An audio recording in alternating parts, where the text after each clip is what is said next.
Hi,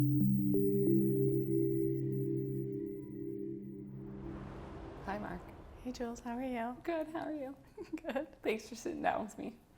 You're welcome. Glad to be here. We're going to chat about all the things archaeology and financial planning. Which is what we need you the most for. At We're least going to do I some do. work. We're going to do some work. How would you define abundance? How would I define abundance? I think that is very subjective because That's why I ask I it. think when you're younger, abundance feels like you should have so much of all the things that you want in life. Yeah. And I think now that I'm older and have suffered the hardships of You're entrepreneurship, wiser. and wiser, and having spent a lot of time with my grandfather over the last few years, and in his last years, you learn that abundance is about having enough, and that doesn't mean monetary wealth. Yeah. I think it means freedom, freedom of choice, and not having to worry. Yeah, My number one value is freedom, both in Love it. business and personal. yeah, Yeah, because of just what it gives you. To me, it's the ultimate goal in life. It's the Yeah. ultimate dream to have freedom. And in every sense of the word. Freedom with your time, freedom with your finances, freedom to go as you please, freedom to do as you want. To me, it's the ultimate. which is interesting because I started a business to have more freedom, and I have less of it now. You have choice, but there's some choices you can't make anymore when there's so much being demanded of you. So it's freedom then becomes redefined. Talk to me about archaeology. Did you always know you wanted to go into archaeology? How did you get into this space? It's such a cool space to be in. No, archaeology was my second career, Okay. if you call that. After shopping and partying in your 20s? I have an economics degree, Okay. and in my last year, I was double majoring in art history. Yeah. And in my last year, I was just flipping through the calendar back in the day as paper, Yeah. and I found an was. archaeological field school, and I signed up for it. Okay. In the meantime, I took a job as a financial advisor for the spot foreign exchange market. I had a closet of suits. Not a closet, it was a small closet. I had like 5 suits. Okay. I went on the field school and I came back and I quit that job immediately. Amazing. But I didn't want to go back to school right away. Yeah. So I spent my 20s, I like to say LIVIN, until I went back to school for archaeology at the age of 24. Yeah. 24? Yeah. Yeah, because I remember filling out the application and it was saying that I was going to be 28 when I graduated. And I felt so old. So technically, you were pretty responsible in your 20s. You did a whole other degree. True. I did it part-time while working at a snowboard shop. And then... That's pretty fun, though. Yeah, and then I ended up being a sales rep in the snowboard industry, and my boss said I could take a month off every year to do archaeology. Yeah. So I went and did that. I went to Austria, and I came back, and I was like, no, I want it the other way around. And so then I had to jumpstart my career. Had I gone to England yet? No, I went to England to do my master's. Yeah. Because it's a 1-year program. And then I tried to stay and work there, and I couldn't because archaeology is not considered a profession, which is one of the reasons why I fight for my industry nowadays. Yeah. So I had to jumpstart that. And then when I couldn't work there anymore, that's how I came back to Canada. Canada. Yeah. So then what's one misconception about archaeology that like bugs you or just that you want to draw some light to? We don't do dinosaurs. There's more to what I do than bones. Yes. And not everybody can do it. I think that people don't realize that archaeology can actually be a career. Yeah. It's not an option, I think, made available to students, young students in elementary or high school or whatever. There's university programs across the country, but not many. And then they're driven to enter academia. Yeah. So then you have archaeologists that are only in the academic space or think that that's the direction to go. But consulting archaeologists, which is what I do, actually do the majority of work in North America. Yeah. and we're better at it because we do it all the time. Yeah. Right? Oh, it makes sense. Yeah. So describe to me a day in the life of a consulting archaeologist. So for a lot of our field archaeologists, like our permit holders, our Yeah. project managers, right now they go out on 10-day shifts. Okay. So they will drive anywhere from 6 to 12 hours Yeah. to a base location, Yeah. like small town Alberta or small town BC right now. They might pick up quads along the way. Okay. They likely will pick up quads along the way, and they stay in a hotel. And then for the next 9 days, they meet at the truck at 7. Okay. They drive for an hour or so. They might hop on their quad for an hour or so. And then they hike for anywhere from 1 to 15 kilometers. Yeah. And along the way, if they find a spot, like, if you are in the forest and you're looking to find a spot to camp, spots like that, if they find a spot like that, then they'll dig some holes. And then they just reverse it all. And what are they trying to learn? So we go in advance of development.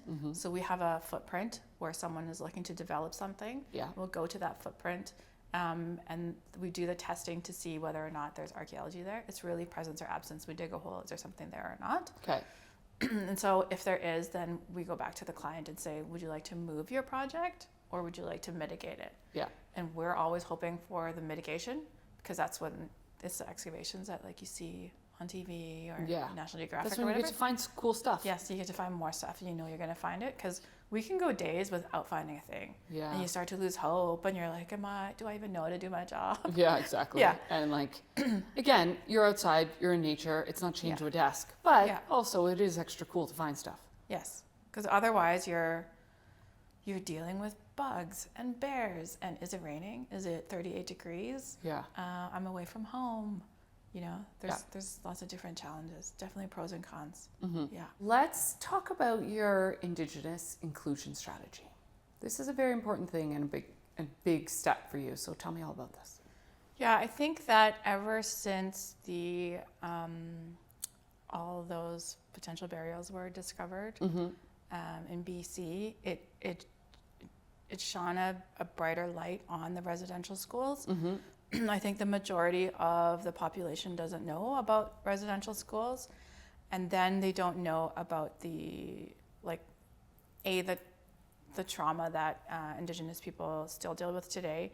100%. And then the fact that we as archaeologists, when we talk about history in Canada or in North America, it's different from talking about history in England, for example, when you're looking at the medieval times and the kings and queens and stuff like that, right? Yeah.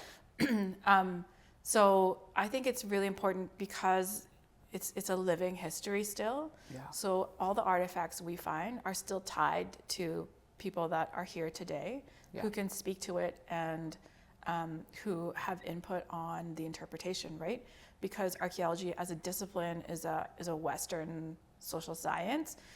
So we as Westerners, as settlers, are applying our interpretation to this living culture, right? What I do like to say is that as archaeologists, archaeology is a study of the remains, the actual cultural remains. So we really try to limit our interpretation. We don't tie it to a particular group of people. We say we found this arrowhead, for example, we think it was used for this function, and that's kind of as far as we go. But imagine if you had someone with you that could say, actually, we use that for this. You're totally wrong. Yeah. Or do you know what else you can do with it? Because the wood that it was tied to doesn't exist anymore. Just having that extra input, I think, would be really helpful to our history. Yeah. And really, if you think about it, wouldn't you want to be involved in capturing your people's history? Yeah. Right? But understanding it. Yeah, but right now there are very few Indigenous archaeologists across, I don't know about the States actually, I'll speak to Canada. Across Canada there are very few Indigenous archaeologists. And certainly very few Indigenous owned archaeology consulting companies. Okay. But that is definitely growing.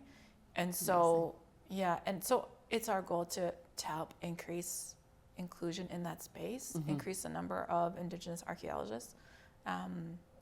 And just increase what we can, not provide or offer, but like our goals were to increase employment as far as Indigenous people go, and then assist with increasing Indigenous spend. Like wherever you can, if I'm buying gifts, I will try to spend that money with an Indigenous company instead.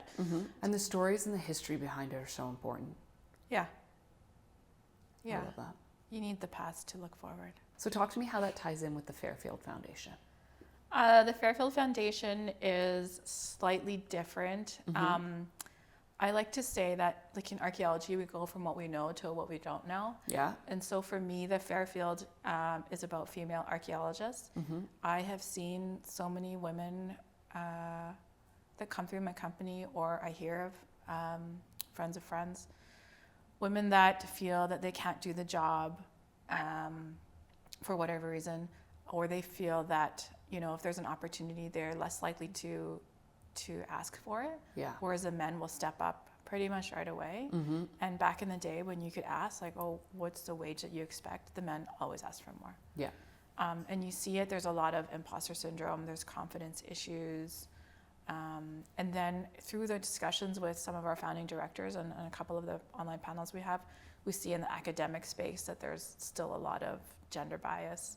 Women are treated differently. In your industry. Yeah, in their industry. So it was created to champion the female archaeologist. You know, we think, I like to speak in the we, I think that I like the we. We're a distinct group, that women in general have inherent issues that we deal with no matter what kind of job we do. And then if you add to that you have to go in the field a lot, and you do physically and mentally demanding work, then it's just a distinct group of people that needs some extra support. Yeah. Yeah. I love that. So you're doing mentorship within it? Yes. So I established a group of founding directors across the country in the consulting space and academic space. And there's one woman in museums. Yeah. Awesome. And we surveyed them and asked, you know, what do you feel will have the most impact? Why do you want to be a part of this? And mentorship came up as being the most important thing. So we started a mentorship program, and we tried to do it this May, but we only had one mentor sign up, one mentee sign up. Yeah. So September, because we're doing it 3 times a year, in September, we now have 7 mentees. Yeah. It's so exciting I'm to like, celebrate. we need another mentor. I guess I should sign up. Get on that mentoring. Yeah.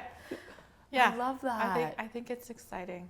Yeah. And it's really great to see the conversations that people are having. Yeah. Yeah. And then when people fill out the form, we ask them, why do you feel you would like a mentor? And you see these challenges, and they're the same across the table. Nice validation that you nailed it. Yeah. Right? Like, Yes. well, from your own experience too. Yeah. And it's happening in so many industries right now. Yeah. Where the champion for women to rise within these industries is massive. Yeah. It's amazing. There's so many industries where women just have never had the access to mentorship, never asked for what they need and want. Like, it's just an incredible, you can see it in every corner. Yeah. It's And that's why crazy. we called it the Fairfield instead of the Female Archaeologist Foundation, so that we can expand outward outside of our little bubble here. Yeah. So you use many tools in your field. Thinking about your financial future in the next 5 years, let's go medium term. What's one tool you think you'll use? Julie? Seriously, have an expert in your back pocket, right? Yeah. Yeah.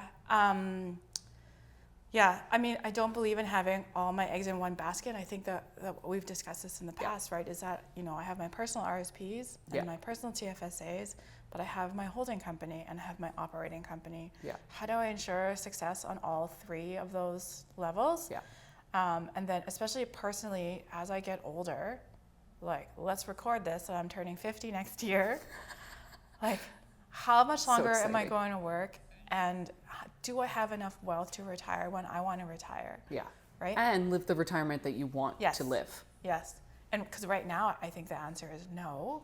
So then, can I accelerate that? Yeah. What does that look like? Yeah. And I'm not going to Google that. I'm going to take you for dinner. Yeah. Don't Google it. Get a bottle of wine and talk about that. Yeah. Thanks, Mark. Thanks for the chat. Thank you. Thanks for sharing with us about all your wins. and just the exciting things you're doing in your field. Yeah. Right? Trying. Not only for the field, but for the women coming up the ranks. You're really trailblazing, and I love it. I love watching it. I love being part of it. We got to make sure there's generations of archaeologists. Yeah, so they're finding, like, you know, the cool Yeah. stuff that we're leaving behind. We have to do good and do well at the same time. Oh my gosh, look at that line. Magic Johnson wasn't my line. Thanks, Mark.